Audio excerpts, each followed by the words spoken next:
अस्सलामुअलैकुम वरहमतुल्लाहि वबरकातुहू।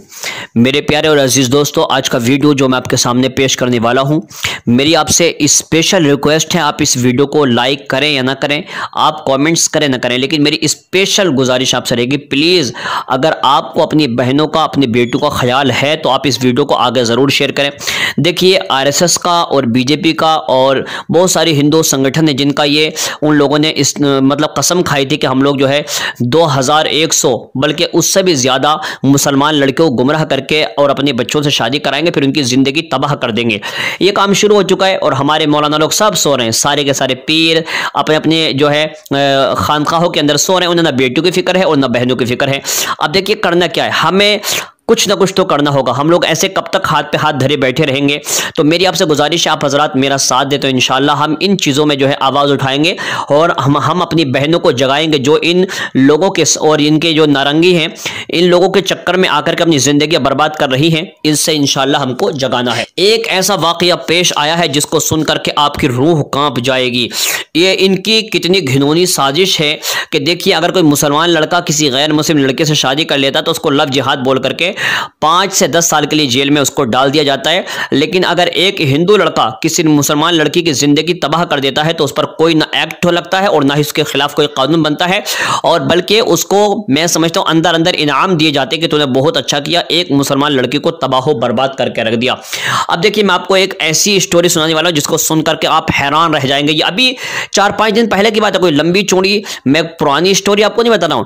देखिए, रुकैया नाम है उस मुसलमान लड़की का जिसके पास दीन का इल्म नहीं था और जिसको अपने नबी करीम सल्लल्लाहु अलैहि वसल्लम की सुन्नतों का पता नहीं था, जिसको हजरत फातिमा ज़हरा रदियल्लाहु ताला अन्हा की जो तालीमात है उससे आगा नहीं थी, हजरत आयशा सिद्दीक़ा रदियल्लाहु ताला अन्हा की जो यानी आपके अक़वाल हैं उनसे आगा नहीं थी। और उसने सिर्फ जो है कॉलेज पढ़ा और उसने स्कूल में गई, लेकिन उसने कभी मदरसे का रुख नहीं किया। मतलब यह है कि उसने दीनी तालीमात से बिल्कुल भी अपने आप को नहीं सजाया और उसका क्या हश्र हुआ उसको देखेंगे तो आपकी आंखों से आंसू निकलने लगेंगे। देखिए क्या हुआ।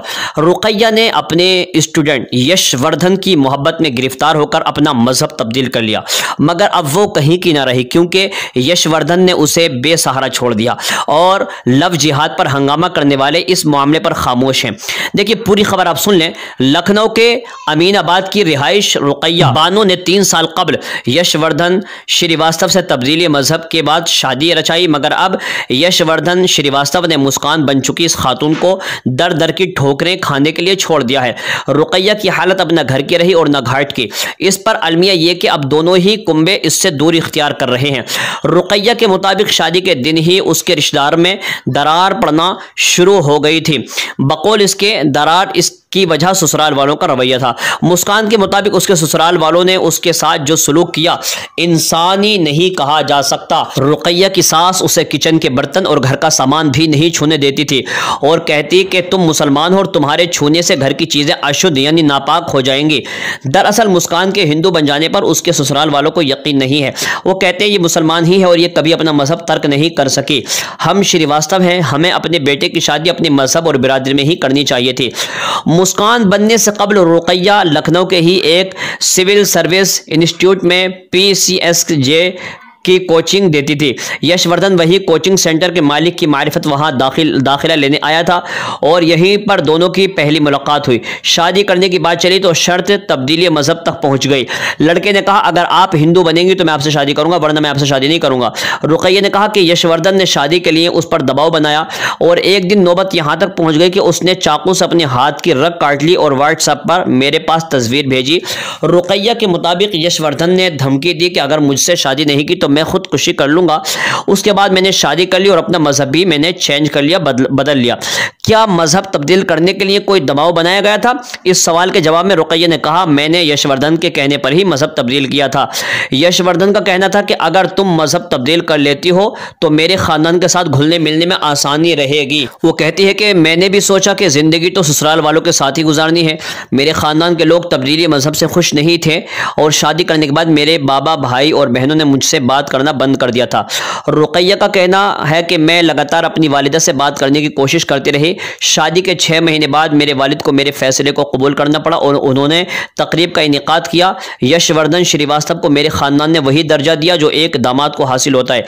शादी के बाद रुकैया की ज़िंदगी अजीरन बन गई। उसके बकौल सास कहती कि मैं किसी ऐसी लड़की को अपनी बेटी की बहू बना सकती हूँ, लेकिन तुम्हें मुसलमानों को नहीं बना सकती। मतलब वो कहती है कि अगर कोई दलित होगा या ओबीसी SC ST का होगा तो हम उसको तो अपनी घर की बहू बना सकते, लेकिन मुसलमान को नहीं बना सकते।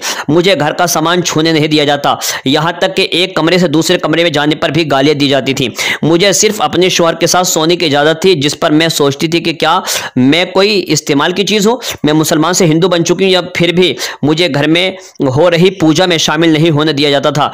अगर मैं मंदिर में बैठ जाती तो मेरी सास मुझे वहां से ये कहकर उठा देती कि यह नापाक हो जाएगा। मुस्कान का कहना कि मेरी पूरी तरह जिंदगी बर्बाद हो चुकी है। मेरे मैके वाले मुझे हिंदू कहते हैं और लान तान करते हैं, क्योंकि मैंने एक हिंदू से शादी की है।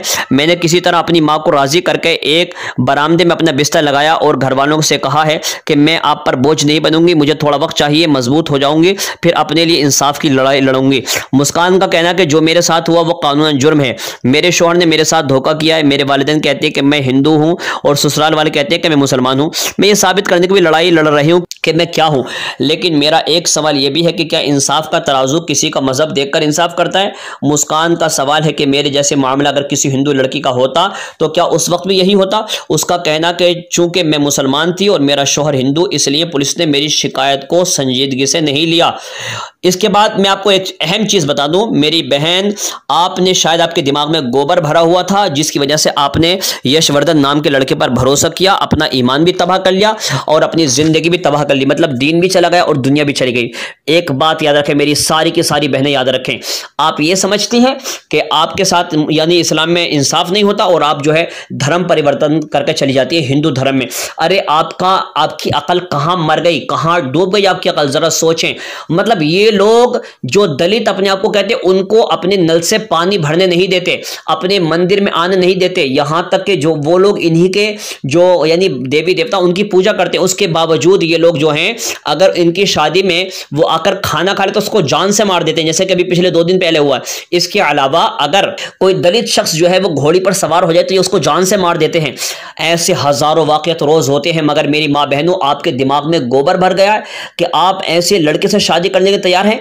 आप कुछ भी कर लें, लेकिन ये आपको वो दर्जा कभी नहीं देंगे और आपकी जिंदगी ऐसी सड़ी हुई जिंदगी हो जाएगी कि आपका ना घर के रहेंगे ना घाट के रहेंगे।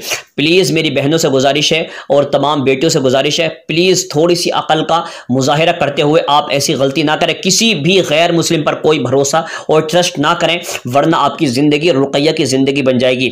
मेरा ये मैसेज अगर आपने आगे नहीं पहुंचाया तो मैं समझूंगा कि आपको अपनी माँ बहनों से कोई मोहब्बत नहीं है और अपनी बेटियों से कोई मोहब्बत नहीं है। ये बड़ा दर्दनाक किस्सा मैंने सुना तो मुझे वाकई ये बर्दाश्त नहीं हुआ। मैंने सोचा कि शायद मैं कुछ बताऊंगा तो हमारी बहनों को अकल आ जाएगी। मेरी आपसे गुजारिश है, आप एक भाई का हक अदा करते हुए इस वीडियो को आगे ज़रूर शेयर करें। अस्सलामु अलैकुम वरहमतुल्लाहि वबरकातुहू।